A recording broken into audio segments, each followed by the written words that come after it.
मौलवी और मौलाना इस समय एक बयान दे रहे हैं, कह रहे हैं गाय को राष्ट्रीय पशु घोषित करो। अबे हमने कहा कि गौ हमारी माता है, जन्म जन्मांतर का नाता है। अरे तुम्हारी सरकार है, आपने शेर को भी कर रखा है डिक्लेयर, आपने मोर को भी कर रखा है डिक्लेयर, आपने और भी कई चीजें हैं जिनको डिक्लेयर कर रखा है भारतीय सरकार के आदेश अनुसार। तो यदि आप गाय को माता मानते हो तो करो ना, स्वीकार डिक्लेयर करो। लेकिन मामला क्या है कि वो जो नारा है कि गाय हमारी माता है, मुसलमान खाता है, उसमें इतनी सी भी लेस मात्र की सच्चाई नहीं। इसलिए योगी साहब उस बात पर टिक नहीं पा रहे। क्यों नहीं टिक पा रहे हैं? योगी साहब भली भांति जानते हैं, क्योंकि मुसलमान के कहने में ये सच्चाई है कि यदि आप मानते हो तो डिक्लेयर करो।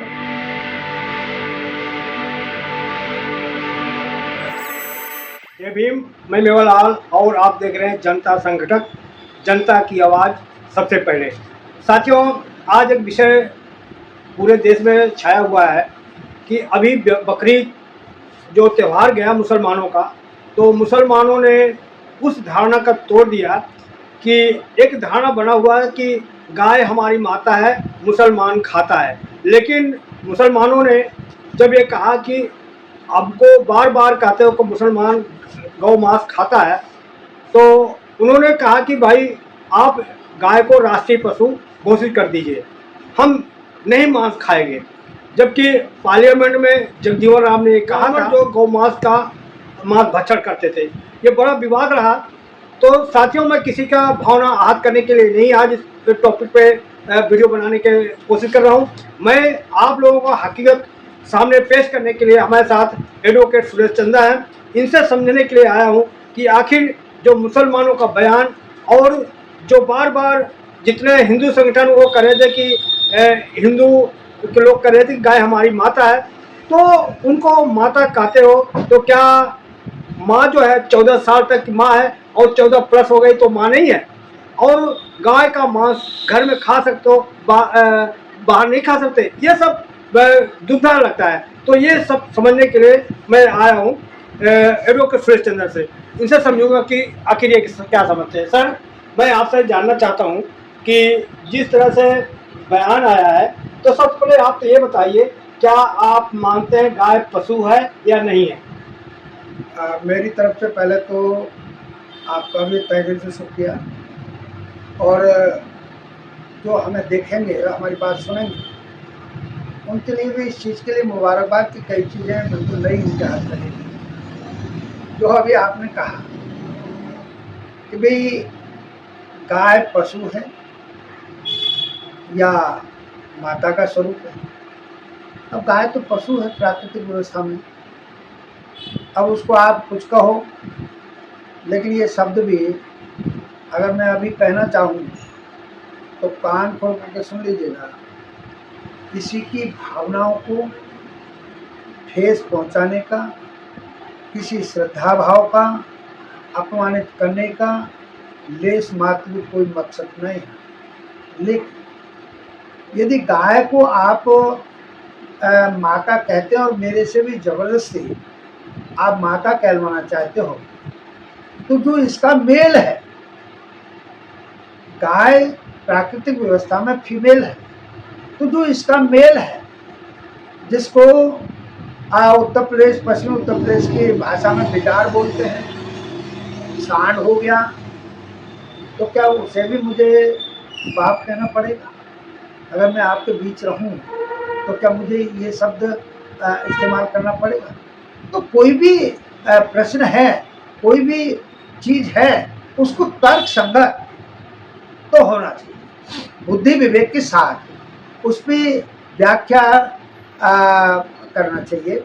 हाँ, किसी की भावनाओं को ठेस पहुंचाने के मैंने पहले भी कहा कोई लक्ष्य नहीं है। लेकिन यदि आप मुझे ये कहोगे कि गाय माता है तो फिर सांड को मुझे बाप स्वीकारना पड़ेगा, तो वो तो फिर अतिशयोक्ति हो जाएगी किसी भावना की। लेकिन जो माता का स्वरूप होता है तो मेरी जो माँ जिसने मुझे जन्म दिया उसने भी मुझे दूध पिलाया है 1 साल 1.5 साल, उससे ज़्यादा नहीं। क्योंकि बच्चा जब खाना शुरू कर देता है, फूड मटेरियल लेना शुरू कर देता है, फिर जो माँ दूध पिलाना बंद कर देती है। तो गाय केवल और केवल एक पशु है। उन जैसे इस देश के जंगलों में, रिहायशी मैदानों में बहुत सारे अन्य पशु भी पाए जाते हैं। नाम ले लीजिए ना, जैसे भैंस हुआ, बकरी हुआ, ऊंट हुआ, हाँ, नाम ले बिल्कुल लीजिए ना। बिल्कुल, नहीं आप बिल्कुल और उसको क्लैरिफाई करें, बहुत अच्छा बात है। भाई बकरी है, अब मैं एक का नाम ले दूंगा तो फिर कहेंगे कि ऐसी बात कर रहे हैं। कई तो लोगों के भगवान ऐसे रहे हैं कि जिन्होंने पशुओं के रूप में ही अवतार लिए। बराह का कमाल है, लेकिन मैं उधर नहीं जाना चाहता। ठीक है सर, ठीक। मैं एक आम धारणा है सर कि गाय हमारी माता है, मुसलमान खाता है। तो जब से मुसलमानों ने बयान दिया कि गाय को राष्ट्रीय पशु घोषित करो, राष्ट्रीय माता घोषित करो, तो योगी जी का बयान आया है कि हमको घोषणा करने की जरूरत नहीं है। उन्होंने मना कर दिया, कह रहा है कि जन्म जन्मांतर से हमारा नाता है कि हमारी माता है। क्या कहेंगे? योगी जी तो फिर बुद्धिहीनता की बात कर रहे हैं। अरे तुम्हारी सरकार है, आपने शेर को भी कर रखा है डिक्लेयर, आपने मोर को भी कर रखा है डिक्लेयर, आपने और भी कई चीज़ें हैं जिनको डिक्लेयर कर रखा है भारतीय सरकार के आदेश अनुसार। तो यदि आप गाय को माता मानते हो तो करो ना, स्वीकार डिक्लेयर करो। लेकिन मामला क्या है कि वो जो नारा है कि गाय हमारी माता है, मुसलमान खाता है, उसमें इतनी सी भी लेस मात्र की सच्चाई नहीं। इसलिए योगी साहब उस बात पर टिक नहीं पा रहे। क्यों नहीं टिक पा रहे हैं? योगी साहब भली भांति जानते हैं, और जो माता माता कह करके व्याख्या करते रहते हैं वो भी पूर्णतः जानते हैं कि जब गाय अपनी जवान अवस्था में होती है, जैसे जो मानव जीव है उसमें अवस्थाएं हैं शरीर की, ऐसी पशुओं में। तो जब गाय दूध दे रही होती है तो माता है। जब वो शारीरिक रूप से बुढ़ापे की तरफ जाती है, सवाल आप जहाँ पे वो आगे हम सवाल लूंगा ना, आगे मत जाइए ना। तो उस चीज को उन्हें योगी साहब को करने में दिक्कत कहाँ है? क्योंकि मुसलमान के कहने में ये सच्चाई है कि यदि आप मानते हो तो डिक्लेयर करो सर, घोषणा करो। जी, मैं आपको पता है कि गाय 14 साल की उम्र है तो माँ है। अगर 14 प्लस हो गया तो माँ नहीं, इसको काट सकते हो। ये भी तो कोई लिखा हुआ नहीं है कि काट सकते हो, लेकिन अरे अभी प्रैक्टिकली यही है। आसाम के मुख्यमंत्री ने कहा ना वहाँ, हाँ, प्रैक्टिकली यही है जो आप कह रहे हैं। या वो आसाम वाले चीफ मिनिस्टर, वो तो सबसे दूसरी नेचर का आदमी है, उसने कहा है। या जो गोवा है, गोवा के चीफ मिनिस्टर साहब आज तो जमीन पर नहीं है, देहावसान हो गया उनका, उन्होंने घोषणा की थी कि गाय के मांस का भक्षण को रोकने का हम कोई आदेश पारित नहीं कर सकते। तो 14 साल की उम्र में एक युवा अवस्था हो गई, बुढ़ापा हो गया। तो मैं वही तो कहना चाह रहा था कि जो माँ रही मेरी, जिसने मुझे दूध पिलाया, मुझे खेतीबाड़ी के काम के लिए अपने बच्चे के रूप में बैल दिए मुझे, और उसने दूसरी चीज़ें हमारे स्वास्थ्य के लिए दी, तो फिर उस माता की तो बुढ़ापे में जैसे हम अपनी की सेवा करते हैं वैसे करनी चाहिए। अगर कोई व्याख्यान देता है वो आदमी किसी भी पद का क्यों ना हो, चीफ मिनिस्टर हो या और कोई हो, जनता का आदमी हो, सर मैं आपसे बुढ़ापे में काटा जा सकता है। जी, मैं आपसे तो जानना चाह रहा हूँ, वो तो फिर ठीक नहीं है उसका व्याख्यान। माँ कभी भी काटने के लायक काटने का वो नहीं होता है। इसलिए गाय को काटना तो फिर निषेध है। अब यहाँ पर वो प्राकृतिक मौत आएगी। प्राकृतिक मौत के बाद भी जो काफिर लोग ये कहते हैं, माता माता चीखते चिल्लाते रहते हैं, वो भी उस वर्ग को सौंप देते हैं बुला करके, हाँ भाई ये हमारी गाय मर गई है, इसे उठा ले जा, जा इसकी खाल वाल निकालना। क्या विचित्र स्थिति है, कैसा धर्म है। लेकिन फिर कहेंगे कि धर्म पर उंगली उठा।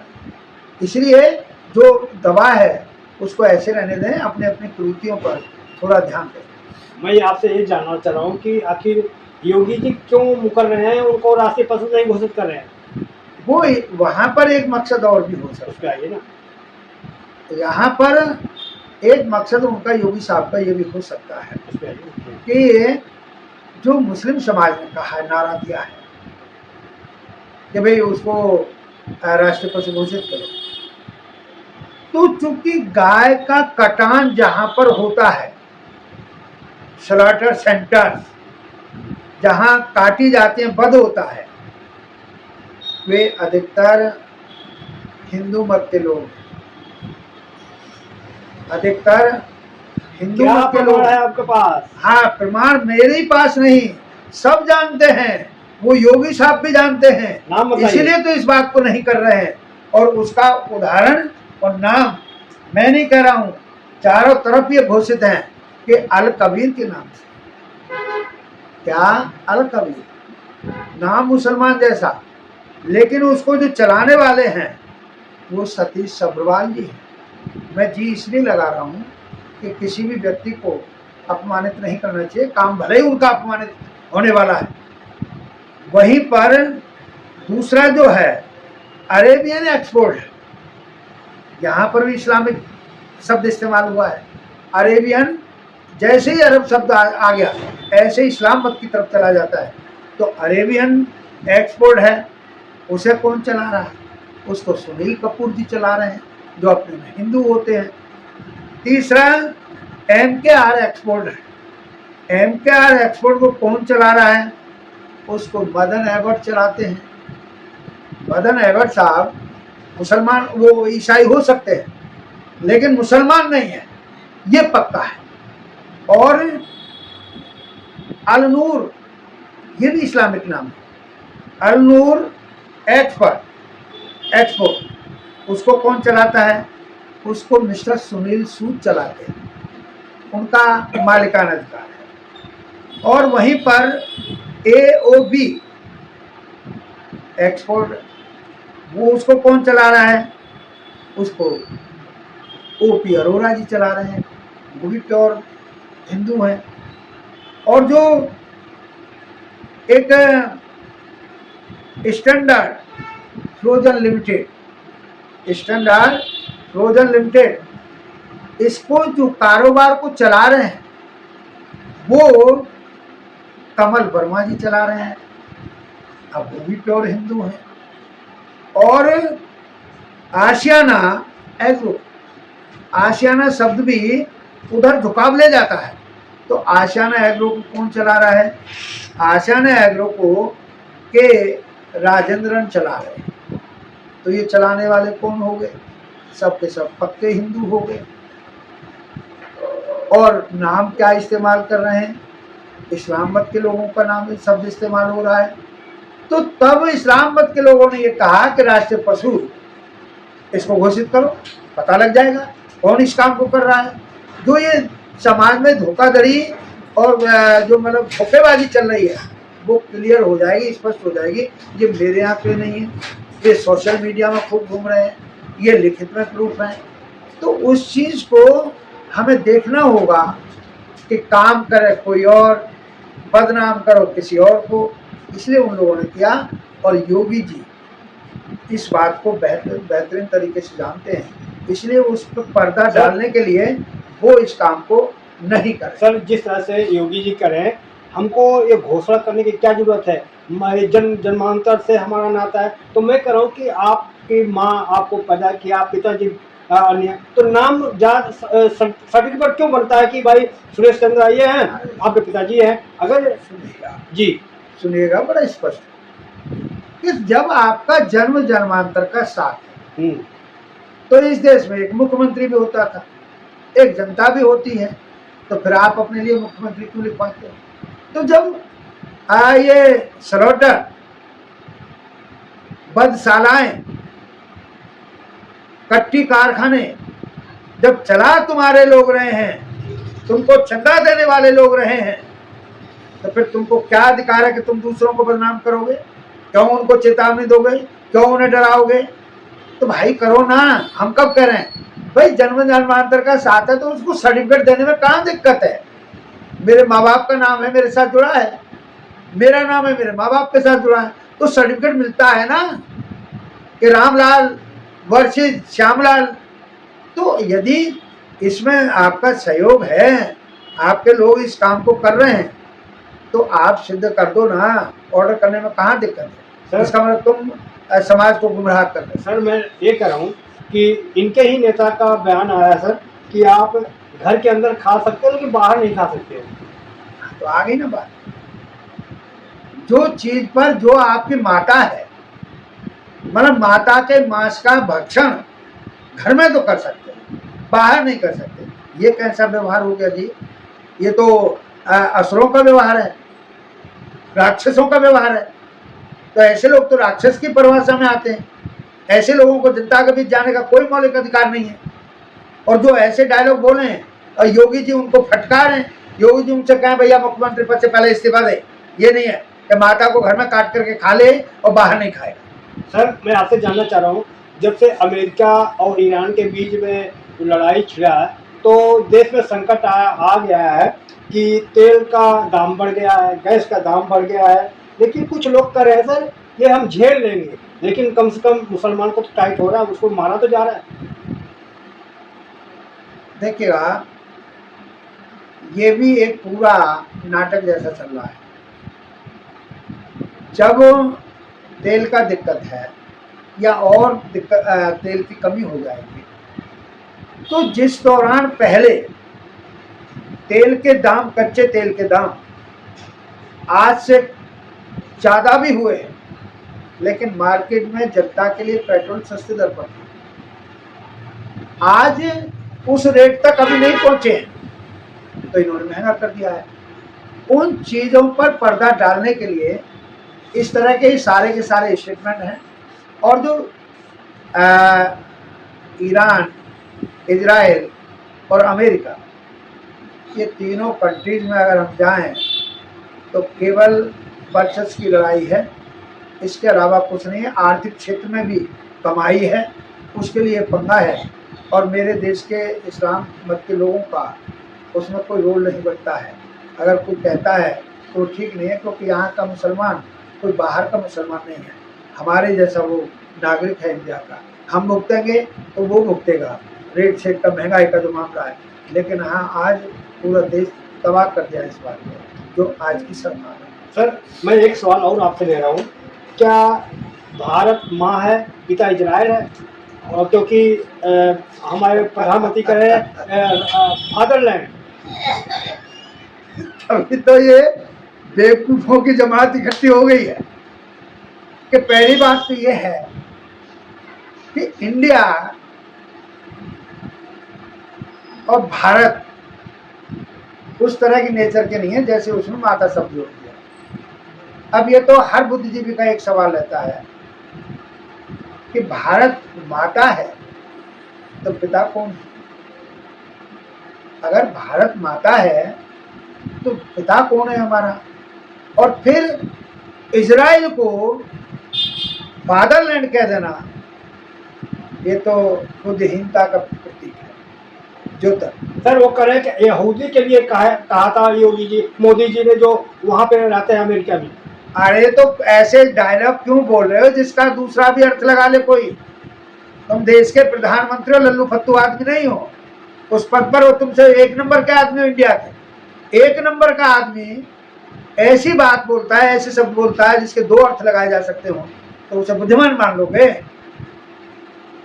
भाई इजराइल से हमारा वो हो सकता है, संचार के स्तर पर संबंध हो सकते हैं, आर्थिक संबंध हो सकते हैं, व्यापारिक संबंध हो सकते हैं, लेकिन उसको फादरलैंड कहना तो वो तो किसी को पछता नहीं। जी सर, मैं एक सवाल आपसे लेना चाहूँ कि देश में दो तरह के कानून क्यों हैं कि एक तरफ अगर अपराधी मुसलमान है, अत्याचारी मुसलमान है, तो उस पर आप गोली चला दोगे, बुलडोजर चल जाएगा, लेकिन अगर कोई हिंदू अत्याचारी अपराधी है तो उस पर बहुत करोगे तो टांग में मार दोगे। ये दो तरह का कानून क्यों है? देखिएगा, मैं भी अपने को इस विषय में बुद्धिजीवी मानता हूँ, तो मुझे अगर रात को आप फोन करेंगे 2-2:30 बजे तो मैं पढ़ता हुआ मिलूंगा। अध्ययन किए बगैर किसी सवाल का जवाब नहीं देना होता है।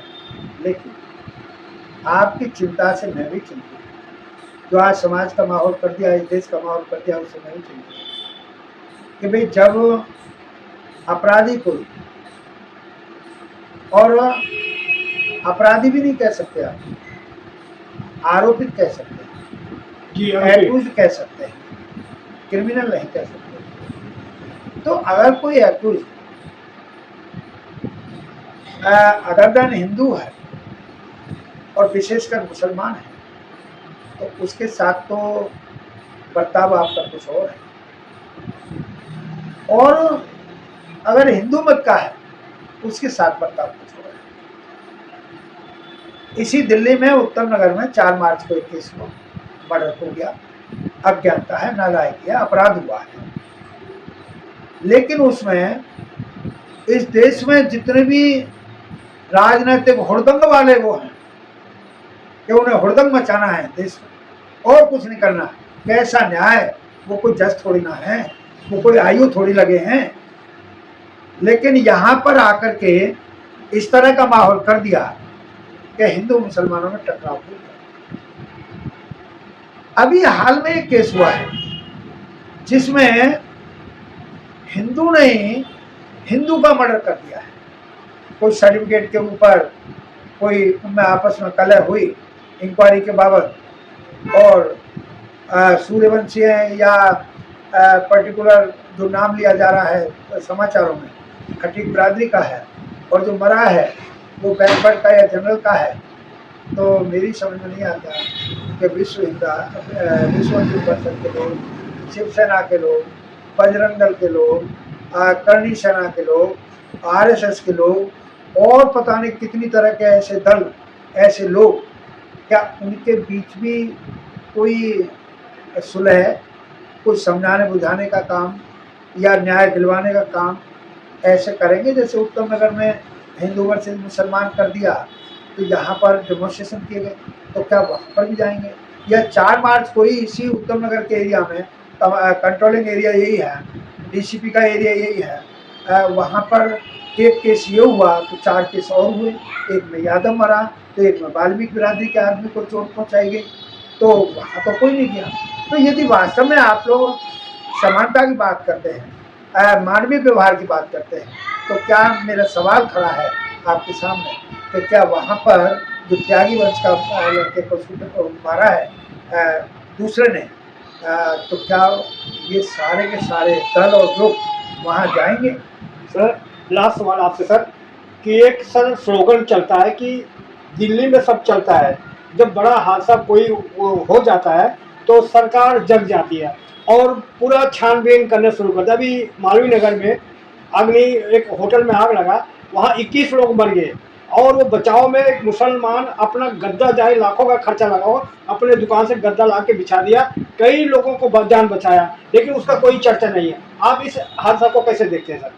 देखिएगा, ये सरकार की विफलता है, क्योंकि अनुशासन और प्रशासन सरकार के काबू में होता है, कंट्रोल सरकार का होता है। आज जो अग्नि सुरक्षा की बात कर रहे हैं, तो ये पहले से जब नियम बने हुए हैं तो पहले से क्यों नहीं करते? और फिर इतना ही नहीं, पूरा ये तो एक तरह का ये केस भी ऐसा दबा दिया जाएगा। अभी इनको ये अकल नहीं आई। अभी 1.5-2 महीने पहले पालम में केस हुआ, पालम में आग लगी थी और पूरा परिवार, वहाँ पर भी 10, 11, 12 लोग वहाँ पर भी जल करके मरे थे। और अग्निकांड हुए हैं दिल्ली में तो बहुतायत में होते हैं, चाहे वो फैक्ट्रीज का एरिया है, दूसरी तरह की दुकानें हैं उनमें। और एक बात आती है सामने की शॉर्ट सर्किट। तो जो अग्नि सुरक्षा के इंतजाम किए जाते हैं, तो शॉर्ट सर्किट होता कैसे है कि ठेकेदार से जो हम वायरिंग कराते हैं, 500 रुपये के बंडल की कीमत मेरे से 900 रुपये ले जाता है, लेकिन वायरिंग कमजोर करता है, शॉर्ट सर्किट हो जाता है, आग लग जाती है, नुकसान हो जाता है, इंसानी नुकसान हो जाता है, जान माल का दोनों तरह का नुकसान हो जाता है। और इससे पहले उपहार सिनेमा में इस तरह का मामला हुआ, अभी तक वो भी ऐसे ही चल रहा है, इतने अग्निकांड हो रहे हैं कि ये सरकार समझ नहीं रही। और ये अग्निकांड है, यहाँ तो चिंता की बात यह है, खड्डा खोदा खुदा सरकार का दिमाग तब चलता है जब कोई हादसा हो जाता है, जबकि चलना तब चाहिए कि कहीं कोई कंस्ट्रक्शन का काम हो रहा है या हो गया है तो जांच परख उसी दौरान हो जानी चाहिए। और मैं तो एक बात से और चिंतित हूँ, जवाब थोड़ा सा तीखा है कि अब तो सरकार ने ये काम कर दिया है कि जो DFS दिल्ली फायर सर्विसेज की जो ड्यूटी थी जांच करने की, फायर सिक्योरिटी के लिए सर्टिफिकेशन करने की जो इनकी ड्यूटी थी, वो अब प्राइवेट सेक्टर के इस तरह की लोगों को आप हायर कर लो, कॉन्ट्रैक्टर हायर कर लो और कॉन्ट्रैक्ट पे इस काम को दे दो।